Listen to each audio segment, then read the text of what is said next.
ഇത് എന്തോ ആടെ സത്യം പറഞ്ഞാൽ കേട്ടിട്ട് ശ്വാസം മുട്ടുന്നു.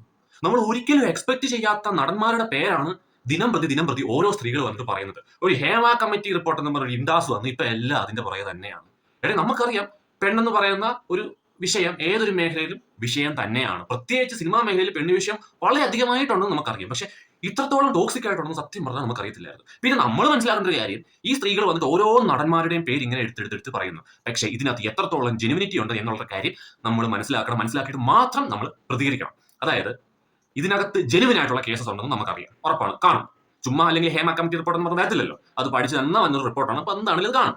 പക്ഷേ ഇത് ദുരുപയോഗം ചെയ്യാൻ കുറച്ച് സ്ത്രീകൾ കാണും. അതായത് മുണ്ട് പൊക്കിയാലും എനിക്ക് റീച്ച് മതിയേ എന്ന് പറഞ്ഞ് നടക്കുന്ന സ്ത്രീകളുണ്ട്. അവർ വന്നിട്ട് പറയും, ആ നടൻ, കൂട്ടത്തിൽ നല്ല കനമുള്ള പ്രമുഖ നടന്റെ പേര് തന്നെ പറയും, ആ നടൻ എന്നെ റേപ്പ് ചെയ്യാൻ ശ്രമിച്ചു, അല്ലെങ്കിൽ എന്നെ റേപ്പ് ചെയ്തു, എനിക്ക് അത് മേടിച്ചു തന്നു, എന്നെ അവിടെ കൊണ്ടുപോയി, എങ്ങനെയൊക്കെ പറയും. അപ്പൊ അതുകൊണ്ട് നമ്മൾ ആ നടന്റെ തന്തയ്ക്കും തള്ളയ്ക്കും വിളിക്കാൻ പോകുന്നതിന് മുമ്പ് ചിന്തിക്കണം, ഇത് നിയമപരമായിട്ട് വന്നൊരു സംഭവമാണ്. അപ്പൊ ഇതിനൊരു നിയമപരമായിട്ടുള്ള ഒരു അന്വേഷണം കാണും. അവസാനം ഒരു ഫൈനൽ റിപ്പോർട്ട് വരും, ആ നടൻ തെറ്റ് ചെയ്തിട്ടുണ്ടോ ഇല്ലയോ എന്നുള്ളത്. അത് കിട്ടിയിട്ട് മാത്രം ആ നടനെ നമ്മൾ തെറിവിളിക്കാൻ പോവുക. മുൻപന്തിയിൽ ഞാൻ കാണും. അന്ന് തന്തയ്ക്കും തള്ളയ്ക്കും മുത്തിയുടെ മുത്തിക്കും ഒക്കെ നമുക്ക് വിളിക്കാം. പക്ഷെ അതുവരെ നിങ്ങളൊന്ന് വെയിറ്റ് ചെയ്യും. ഇതിനകത്ത് കുറെ ഉടായ്പകൾ കാണും, അത് മനസ്സിലാക്കുക.